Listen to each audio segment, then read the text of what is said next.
Mortgages can be a dry subject, so here's your oasis in the desert. It's the podcast that will get you talking and thinking, or more likely, drinking.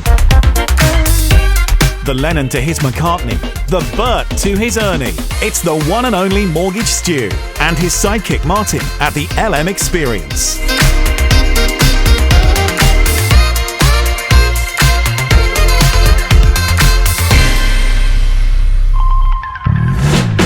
Hi there, welcome to the LM Experience. Today it's episode 67. Good morning, Martin. Good morning, Stu. How are you? I'm alright, yourself? Yeah, not too bad, thank you. I think summer's over, looking out the window. It's raining, it's gone. Yeah. It's the highway to winter.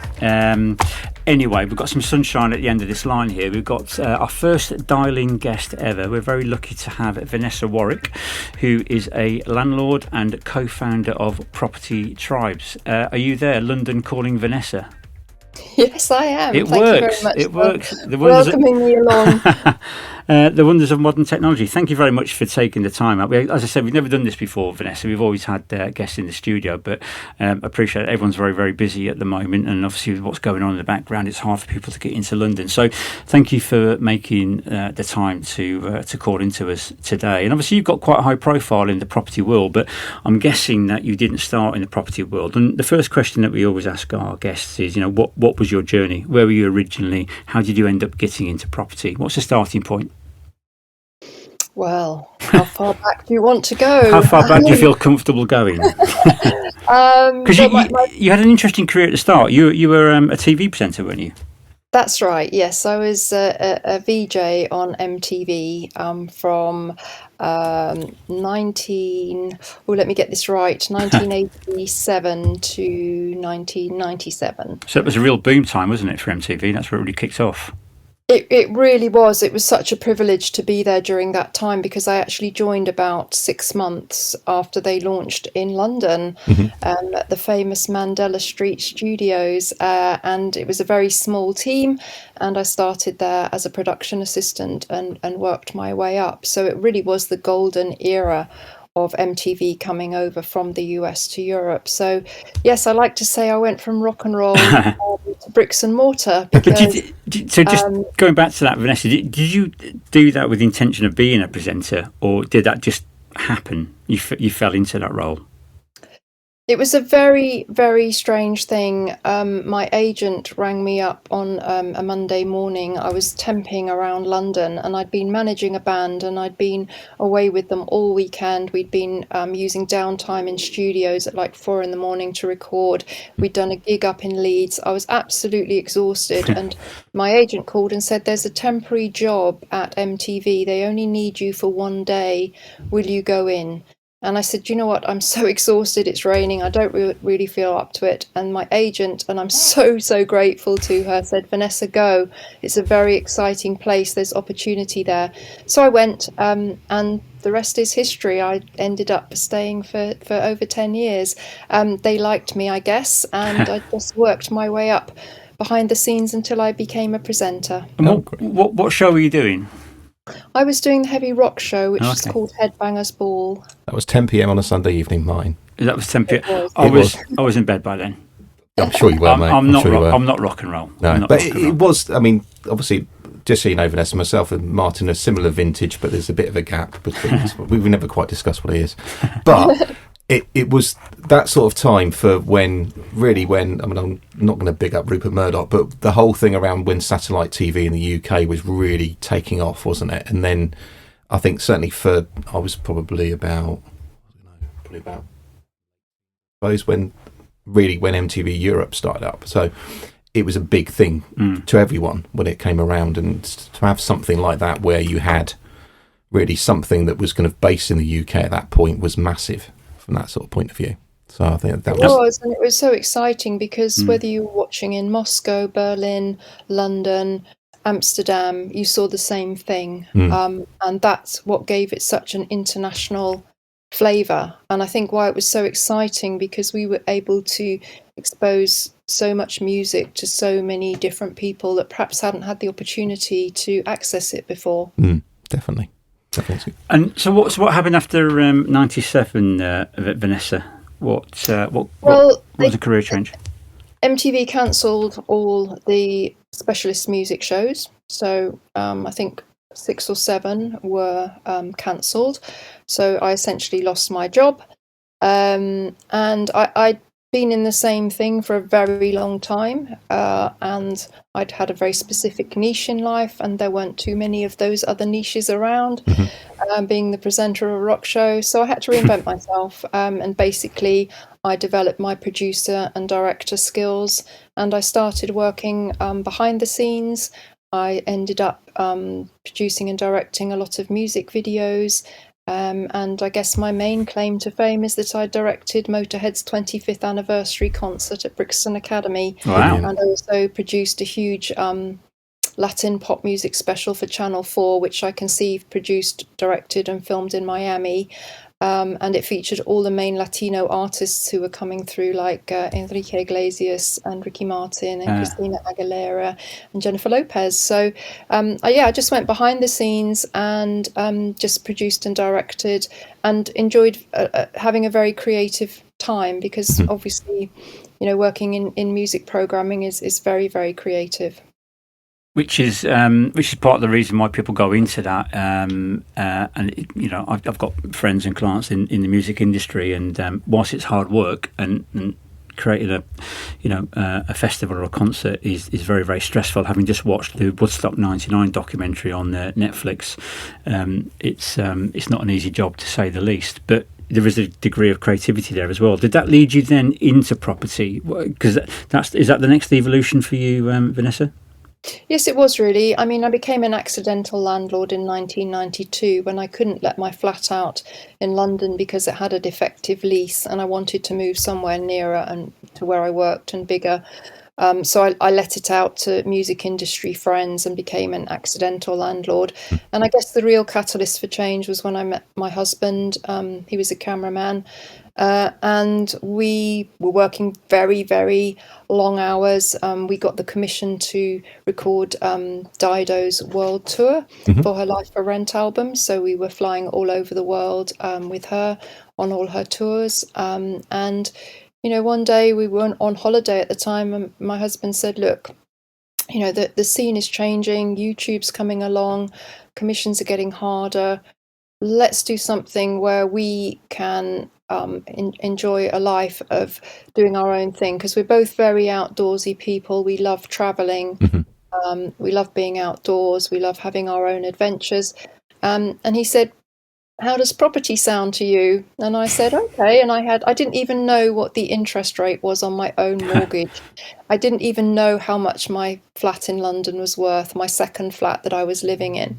So I got a valuation, and I'd paid 80,000 for it, and 15 years later I had it valued at 340,000.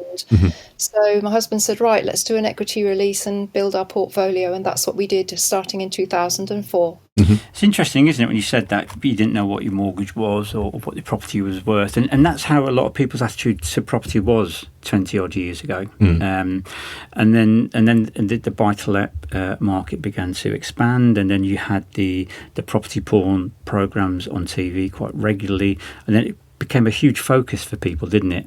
What's my house worth? What can I do with all this unused equity? It just shows how financially illiterate people are, and it's not taught in schools. I had to educate myself about mortgages, finance, leverage, all of the things that you need to understand, how to stack deals. I do think it's funny though, because I absolutely loathed maths at school, but when I got into property, suddenly got very interested in maths, because the numbers never lie to you in property. If you put the right input into a calculation, you'll get the correct answer. So I really loved that the numbers don't lie. But it's more interesting maths, isn't it, when it's linked maybe to something financial with a goal at the end of it, as opposed to algebra and Pythagoras, which didn't do a lot for me either, Vanessa, I'll be honest with you. Well, no, I think the thing is that you can focus on things, don't you, as you progress. I mean, I took GCSE maths twice. Once at night school, because it just did not go into my head whilst I was actually at school at all. It didn't make any sense. No. And yet that was the thing, when I started to work within finance a bit more, then suddenly it just all clicked. It made sense. It was just that I needed to have a purpose for it to reach my brain in the right way. So where was that first buy-to-let then, Vanessa? Was it London? It was. Yep. Most of our portfolio was started in London.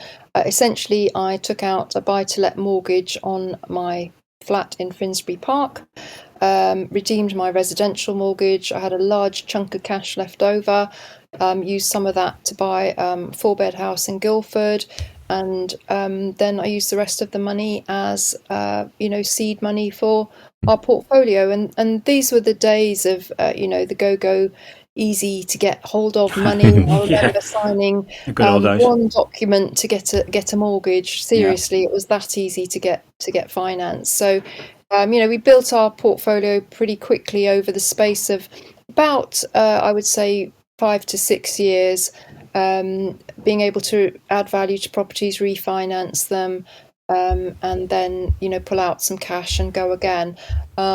We soon realised that flats in London, they're great, but they came with the service charges, and that was a real illuminating point for me when I remember one year on the 1st of January, I got service charge demands, I think to the tune of 25,000 in total. And then I thought, yes, okay, I need to rethink this. And that's when I became interested in freehold houses. So we then moved our strategy to buying houses in what I call the M3, M4 corridor. So places like High Wycombe, Basingstoke, new towns with good commuter links. And then I guess the final part of the portfolio building was we moved into holiday lets around 2008, 2009, and we have 2 South Coast holiday lets. So I've not bought anything since 2009. That's interesting. Just kind of consolidated what I've got. Yeah. But you were ahead of the curve there on the holiday lets, sort of 10 or 15, because that's all the rage. I did. We're doing this one this morning for a client. It is all the rage at the moment, and certainly off the back of COVID, I think it was a big market switch to the second home, holiday home, Airbnb kind of arrangement. So well done for that, Vanessa. We should listen to you more often then. Clearly, you're a pioneer. If I could just say, I think one of the things that I saw happening around 2008 was a great love and getting back in touch with our wonderful coast. We had programs like Coast, we had the launch of Coast magazine, and I think I can parallel it to the times we're in now, because in 2008 we were going through a financial crisis, and when that happens, people look to nostalgia to feel better. That's definitely what's happening today. As we speak. And when that happens, people look to their own childhoods and they think, well, what made me happy when I was a child? And they started to think about those wonderful coastal British holidays where you had donkey rides and candy floss and sand castles and fish and chips. And that was part of the renaissance of the great British seaside holiday and indeed holiday lets. Yeah, because I think as well, there's been, certainly during the pandemic side of things as well. I mean, I basically live almost opposite the Isle of Wight, so I've always kept a close eye on Isle of Wight property prices. Sounds daft, but I've always viewed it as being the retirement place eventually. God knows why. But I've noticed certainly in the pandemic, suddenly the prices on the Isle of Wight have gone through the roof, because now there are more people that have started working from home, or they've got the scope to be able to only go in the office a couple of days a week. So people making those choices now to relocate to places that they always dreamed they once would. I think the whole thing about the pandemic was that it made people refocus on when they were going to do it. And it's brought forward some of those plans a bit earlier, I think. I think also, Vanessa, you very eloquently expressed what's perfect about the English summer holiday on the coast and on the beach and the donkeys and the ice cream. And as I look back now thinking, I don't remember as a kid anything about the weather. I just remember some good times. I think it's the parents that get hung up on the weather and the insistence of flying somewhere hot for 2 weeks, where the kids don't really care. Yeah, they just want the memories. So I think English Tourist Board could do well to take you on board, and Vanessa, do some marketing for them. So back to property. Obviously you stopped in 08, 09 in terms of buying. Had you reached your El Dorado? Had that given the lifestyle that you wanted? Was that a conscious decision not to buy anymore?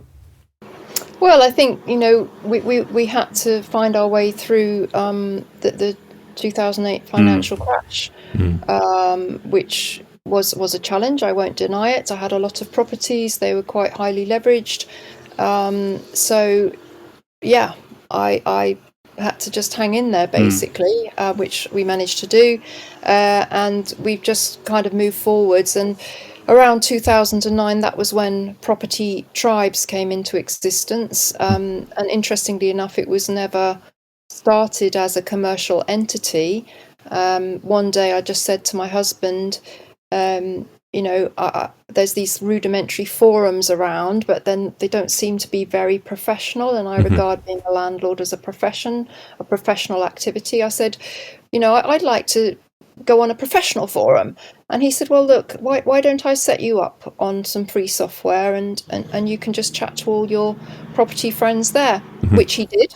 Set me up on some free software called Ning. We called it Property Tribes because of tribal behaviour. And the fact that you have a buy-to-let tribe, a holiday-let tribe, an HMO tribe, a tax tribe, a finance tribe, etc., etc. You get the picture.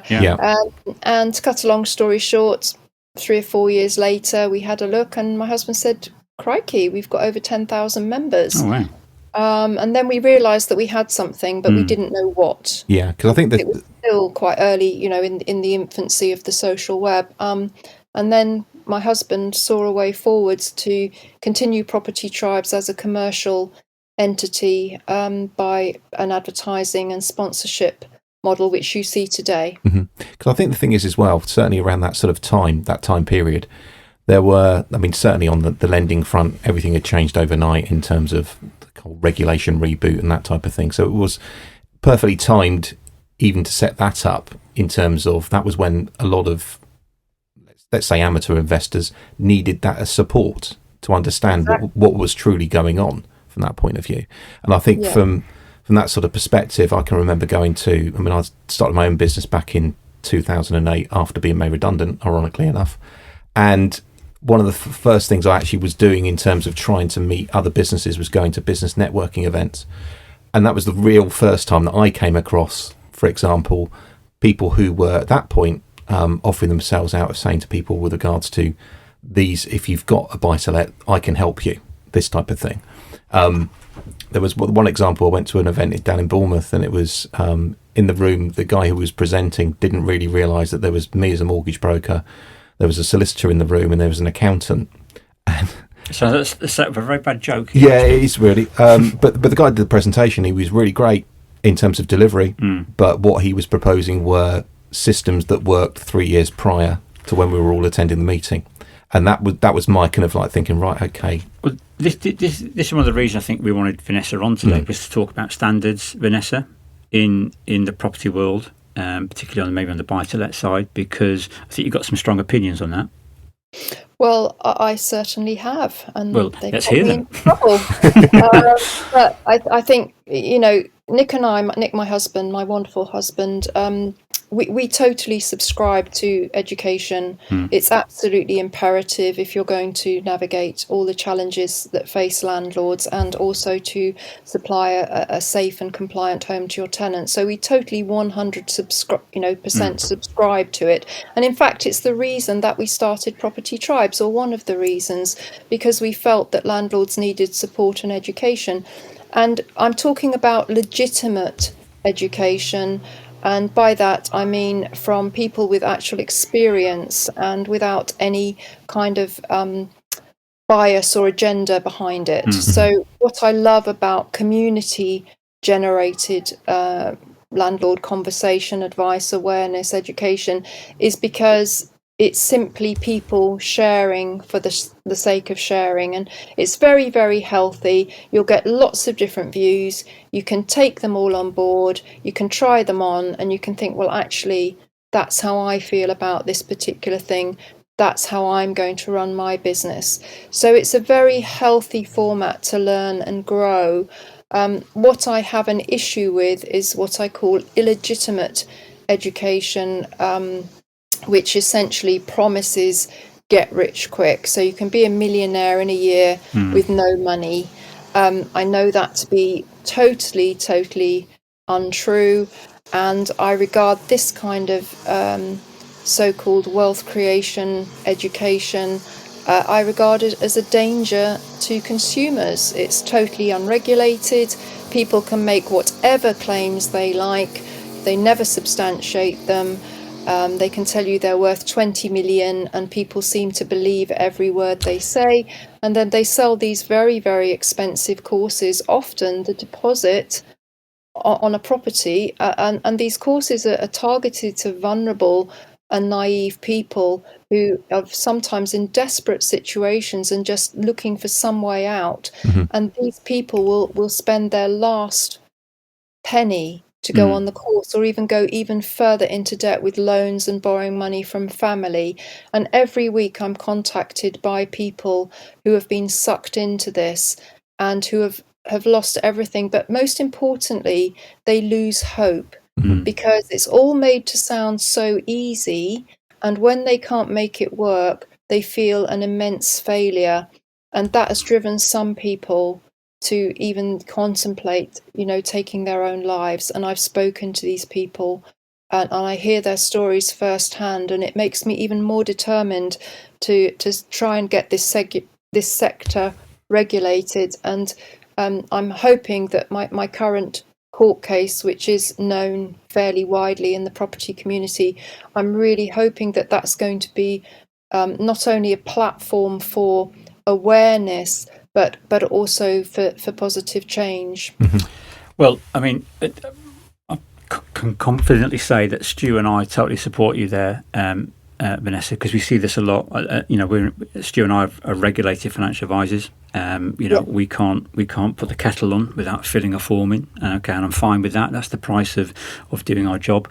We're on LinkedIn regularly, and we see an explosion of these courses that you talk about. And we all joke about it behind the scenes because we know the reality. It's not that easy at all, and there is no such thing as easy money. And it's made to look easy. What I often do, Companies House can be your best friend sometimes. So when you see these gurus out there talking about whatever, a cursory stroll around Companies House will soon tell you that they're not worth 20 pence, let alone 20 million.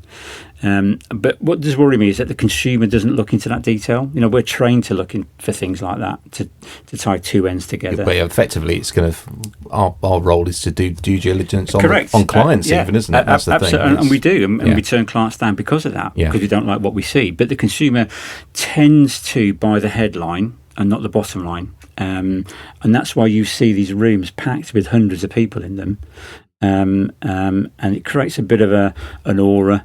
I'd imagine, I've never been to one, but I'd imagine it's very exciting.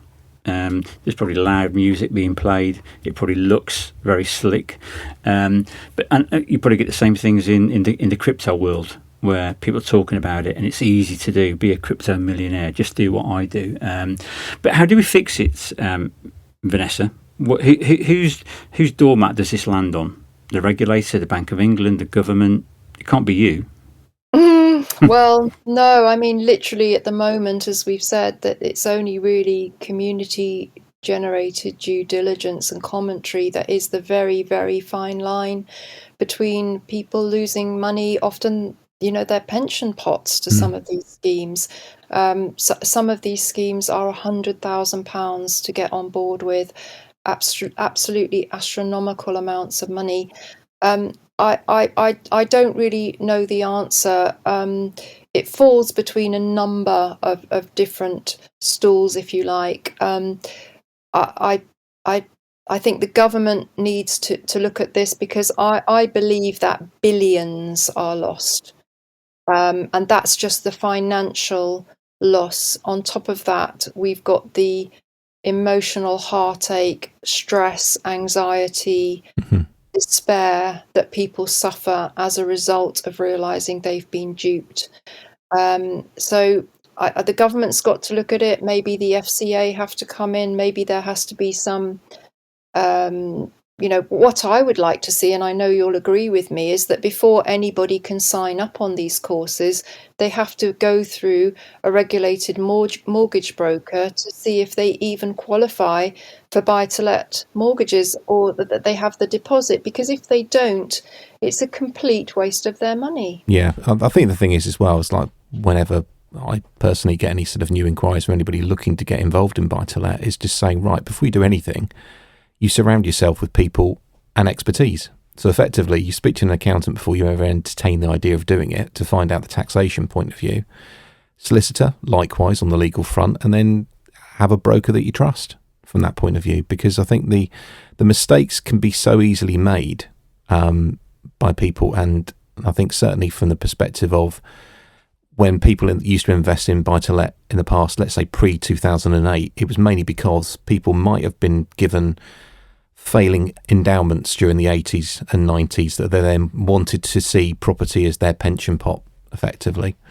And a lot of people did do that, and they did it very well. But I think the problem is now what you've got is that over time you've had other things happen, like people can access their pensions much earlier now than they could have done in the past, and easier than they could in the past. I think that the risk is people leave their common sense at the door sometimes because they want to achieve. Mm-hmm. You know, we have created a society that is aspirational. We always want what somebody else has got, and we want to get it as quick as possible.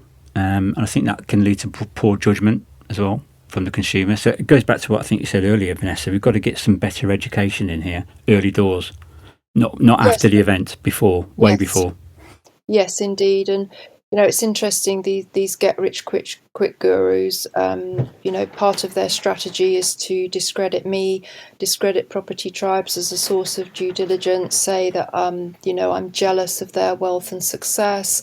And actually, I'm not at all. I live a very, very happy life with my husband and my cats and my motorhome. And to be honest, you know, as you get older, you also realise that, you know, true wealth is happiness and peace of mind and good health. It's not all about trinkets and driving a Ferrari and living in a mansion. Those kind of things come with their own set of anxieties. And it's you know, it's just a revolving door of these people, and they all eventually go bust or disappear. And then the next one pops up. It really is like whack-a-mole. It's very difficult. And they've got such a far reach now with social media. You know, they can get onto YouTube, Instagram, TikTok, get hundreds of thousands of followers very quickly and reach very impressionable and naive minds. And you know, I sometimes, you know, I'm in tears when people contact me and tell me their stories of, you know, they lost their mother's inheritance, or they've lost their entire pension, or, you know, just terrible things that happen to people. And, you know, I strive to help where I can, but it's got to be a community effort, and it's great to see more and more people speaking out against it, more and more people joining in. But of course now, there's evidence that these wealth creation gurus try and shut down this commentary with you know, litigation and starting defamation and harassment cases, of which obviously I am one of the defendants. But that they can use their very deep pockets to shut down commentary that actually is in the public interest and protects the consumer. Very much so. And I think awareness is really, really important here, because your point there about people, you know, do lose money. People, it doesn't matter whether it's property, pension, Bitcoin, they become embarrassed by it and they don't talk about it. And that's half the problem. Awareness is a massive part of this. So I think some sort of cross-party community regulator forums like yourself, Vanessa, working together, some sort of task force to get this, you know, out there more. And prevent people from making similar mistakes, I don't think is a bad thing at all. No, definitely not. So with regards to the situation that you're working through at the moment then, Vanessa, you understand you've got a crowdfunding system running at the moment for that. Can you tell us a bit more about that? Yes. Well, I was served with High Court papers for defamation and harassment of a well-known shall we call him property guru, because that's really the best way to describe him. He has very, very swarms of devoted followers that believe they're going to be a millionaire in a year with no money, even if they're on benefits, living at their parents' house. Literally, I hear them saying this. He started this case against me in September last year. As you'll be aware, defamation litigation is the most expensive type of litigation there is, and my legal bills are estimated to be in the region of about 650,000 if it goes all the way to court. And so far, it's a very slow process going through the whole legal due process. But my crowdfunding has raised, I can have a quick look at it today. Yeah, give us a live number. Yes, it's at 38,220, okay. Which is incredible. And I'm so immensely grateful to every single person that has contributed, because it's helped me enormously to retain legal advice and have a lawyer and a barrister. I've actually put in probably about 17,000 of my own money on top of that, and we're still very near the beginning of the process. So my barrister bills alone are estimated to be about 50,000.